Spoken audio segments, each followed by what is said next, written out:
Dr. Judith Joseph is a board-certified psychiatrist, mental health advocate, and author of High Functioning. When you think about lighting up when you used to do something and how you're not really lighting up anymore. Join us as we dive into her journey, her research, and the inspiration behind her new book. These are the basic things in life that we should be deriving joy from.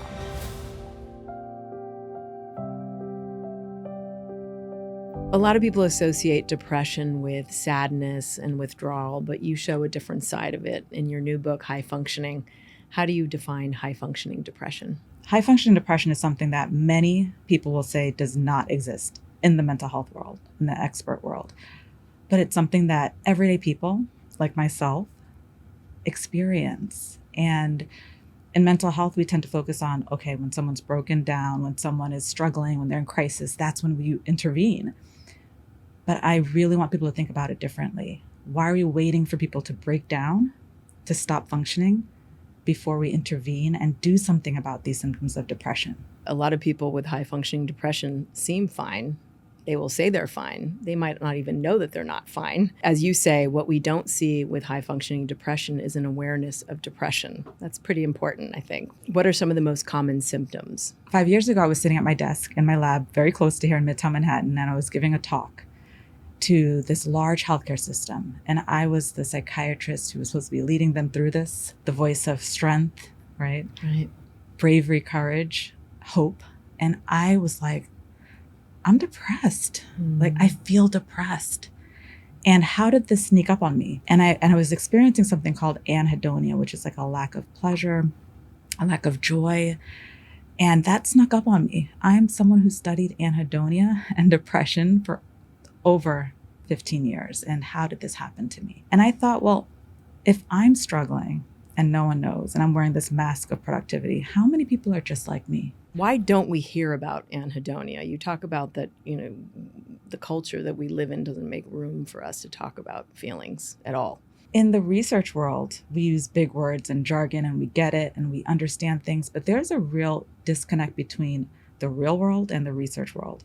Anhedonia is a term that's all over the medical literature. Mm-hmm. It's been in all of the studies that I've used over 10 years, but people don't know about it. So what should you look for if you suspect that you might have high-functioning depression? Anhedonia is definitely one of them. When you think about lighting up when you used to do something and how you're not really lighting up anymore, when you think about spending time with your partner or being intimate and just not being really into it anymore and wanting it to be rushed, when you're eating your meal and you're not savoring it. These are the basic things in life that we should be deriving joy from. But it's not a crisis sign, so it gets overlooked. Right. You say depression isn't what gets high-functioning people on my couch. It's the fallout. What do you mean by that? It's that, well, my relationship isn't what it used to be. I don't know what's going on. Or, yeah, at work, my boss is happy, everyone's happy, but I just don't get any pleasure out of the work. So is it just like the meh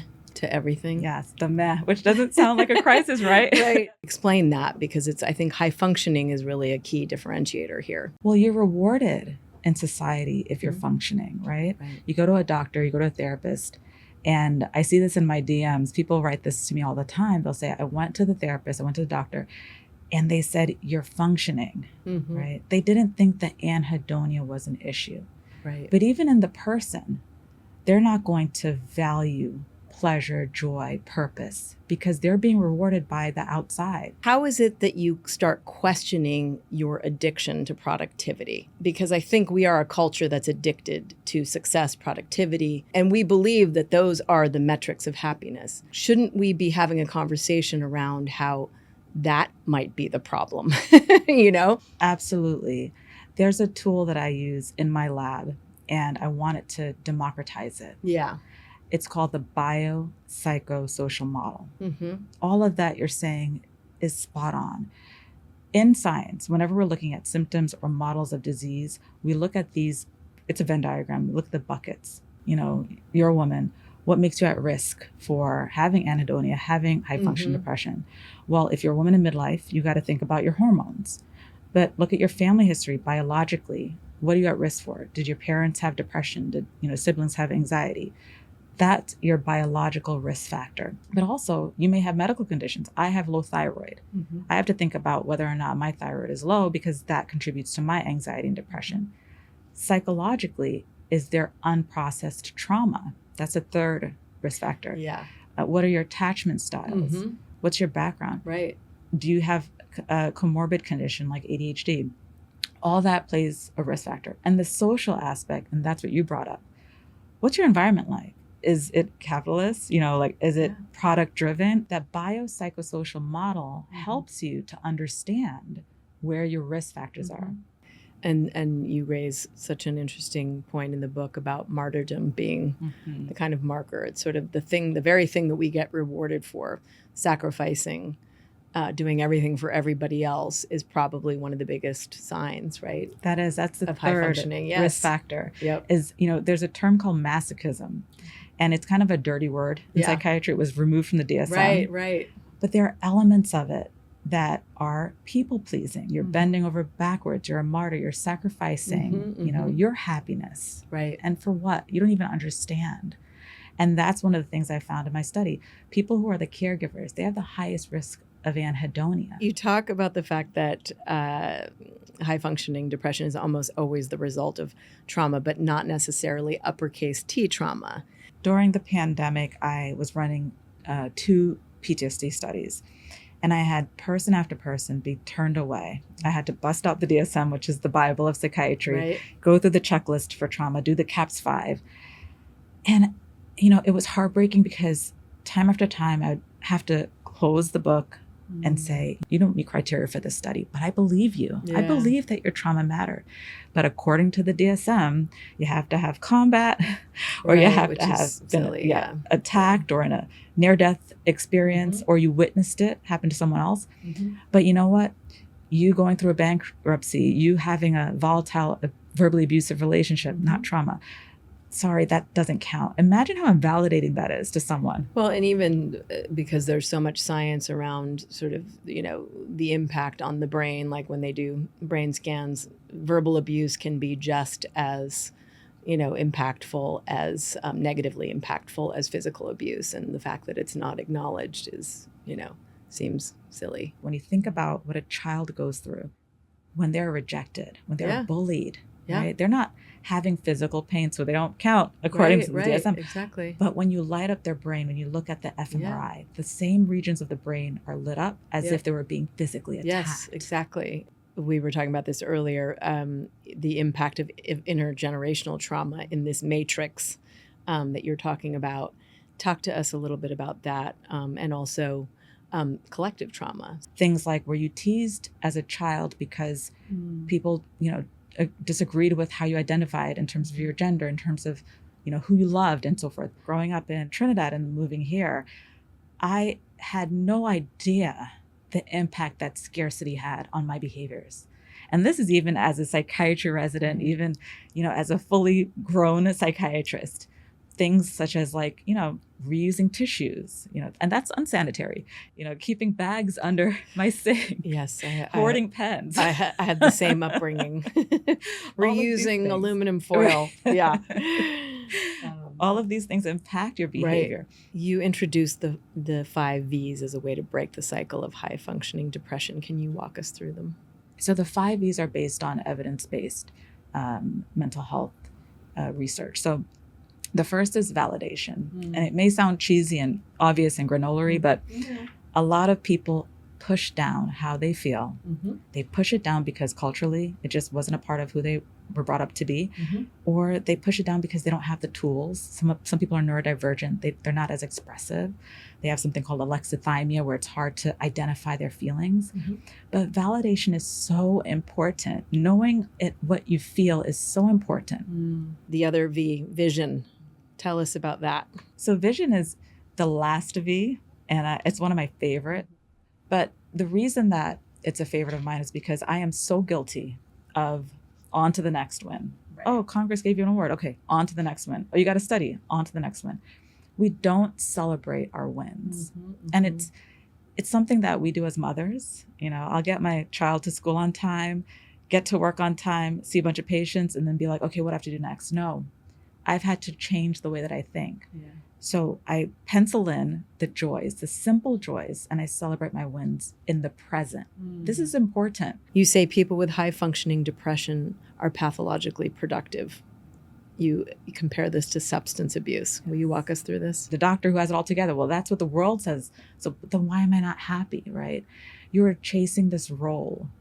And then this becomes your reward system. We're all born with the DNA for dopamine, for joy. If you look at a child who has no toys, they will find a box, they'll play, they'll roll around in dirt. But we somehow forget this. We forget who we are. And we start deriving this fake external joy from these things that we do, right? We're humans doing, not being. So you can become addicted to the work in the same way that you become addicted to cell phones. You say that high functioning depression is an international phenomenon that affects all cultures, but you see it more in groups considered to be model minorities. Tell us why this might be. I'm the child of immigrants. I was born in Trinidad, came here. We had very little. There were times where we didn't even have food, right? So not processing that and never wanting to be in a position of want again drove me to be the valedictorian, go to the prestigious medical school, and double it up. A lot of people like me, they feel guilty if they voice that they're unhappy. They're like, well, at least my life is better than the people back home. Why am I complaining, you know? And culturally, they're told that, you know, there's nothing for you to be unhappy about. You have food, you have clothing, you have shelter, you have a job. And a lot of model minorities experience this. They're driven by the winds. They have anhedonia. They're numb. They're doing these great things. They look great on the outside, but on the inside, there's no purpose. And when they try to sit still, they feel restless. They feel empty. So they continue to do, and guilty. Values. I want to hear about how values help combat the feelings of emptiness that can arise from high functioning depression. Values are things that are priceless, not with price tags. I mean, that's not to say that we don't like nice things, but at the end of the day, when you're on your deathbed, you're not going to be like, I wish I had that Birkin. You know, you're going to say, I wish I had 5 more minutes with my loved ones, or I wish I saw that sunset one more time. What are a couple of things you can do today to outsmart your biology and feelings of joylessness right now? There was a time when I was combing my daughter's hair, and she was like, Mommy, it's very rough. And I was like, because I'm a therapist, I think about these things on deeper levels. And I was like, oh my gosh, when I comb my hair, I'm like always quickly, like when I put on my cream, it's like, well, you know, there's just that's a simple joy in life that I'm totally missing out on. I should be combing your hair and taking my time. But why was I rushing through it? We want to make sure that we're processing our trauma so we're not passing it on. These are simple self-care. It's not extravagant. You don't have to go to a spa and take a whole day off. The simple things in life that are showing you that you are worthy and that you are, you know, you deserve that time and that gentleness, that's self-care. Joy is the experience, right? That's when I'm tired, I got rest. When I'm hungry, I felt satisfied when I ate. I savored it. When I felt lonely, I connected to someone. And when researchers look at rating scales, you won't find the word happy there, but what you find are these points of joy. They're the experiences that lead to dopamine, you know, that lead to oxytocin, the connection. That is joy, the experience. If you're forcing yourself to be happy, the chances are that you're masking that you're not actually happy, yes. That you're putting on a good face, which you know takes a lot of energy. How do you hope high functioning changes the way we talk about and treat depression? You know, my mission is to do something before people break down. Do something about it. The way that we have experienced this renaissance with longevity and preventing cancer, right? We're doing screenings. We're educating the patients. We're educating the audiences about what they can do, right? We're preventing disease. I want the same in mental health, right? We don't need to be the healers. We can take our ego out of it. We should be preventing this. And how do we do this? By helping and democratizing and empowering our patients so that they can identify the things that are robbing them of joy. Thank you so much. This is so inspiring. Thank you for having me.